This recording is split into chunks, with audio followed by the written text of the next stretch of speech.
সন্দীপের কথাতেই ক্যামেরার ফুটেজ নষ্ট করেছেন অভিজিৎ। আর জি করকাণ্ডের পরিকল্পনা ফাঁস।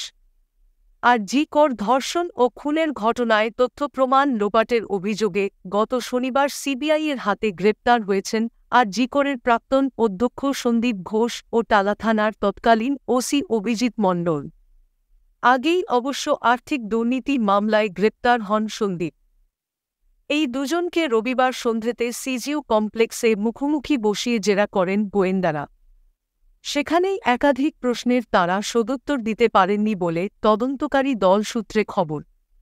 সন্দীপ ও অভিজিৎ আগে থেকেই একে অপরকে চিনতেন।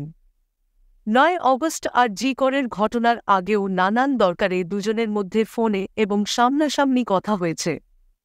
ঘটনার পর হাসপাতালে একসঙ্গে বেশ কিছুক্ষণ উপস্থিত ছিলেন সন্দীপ ও অভিজিৎ। আর জি করের এই নৃশংস ঘটনায় বারবার সিসিটিভি ফুটেজের কথা উঠে আসছে। গোটা রাতের ঘটনার বদলে মাত্র ২-৭ মিনিটের সিসিটিভি ফুটেজ সিবিআইকে পুলিশ তুলে দিয়েছে। আর এই সংক্ষিপ্ত ফুটেজ থাকায় তদন্তে অগ্রগতি আনতে সমস্যা হয়েছে বলে বারংবার জানাচ্ছেন গোয়েন্দারা। মঙ্গলবার আর জি কর মামলার চতুর্থ শুনানি ছিল সুপ্রিম কোর্টে। সেখানে তদন্তের স্ট্যাটাস রিপোর্ট জমা দিয়েছে কেন্দ্রীয় এজেন্সি। ফের একবার উঠে এসছে সিসিটিভি প্রসঙ্গ। গত শুনানিতেই সিবিআই জানিয়েছিল তারা ২৭ মিনিটের ফুটেজ পেয়েছে।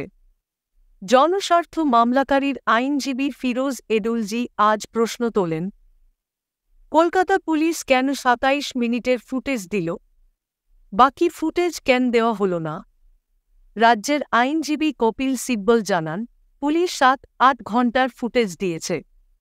যদিও সিবিআইয়ের তরফে সলিসিটর জেনারেল তুষার মেহতা তাতে আপত্তি জানান।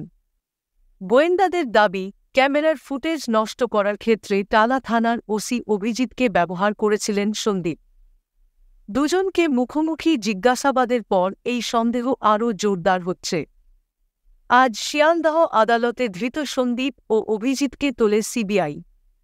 সেখানে বিচারপতি জানতে চান, সরাসরি ধর্ষণ ও খুনের সঙ্গে এই দুজন যুক্ত কিনা। উত্তরে সিবিআই জানায়, তাদের কাছে এখনও পর্যন্ত সেরকম কোনো গণধর্ষণের প্রমাণ নেই।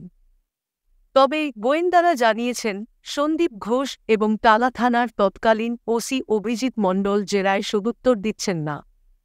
তাই তাঁদের আরও ৩ দিনের সিবিআই হেফাজতের আর্জি জানান গোয়েন্দারা।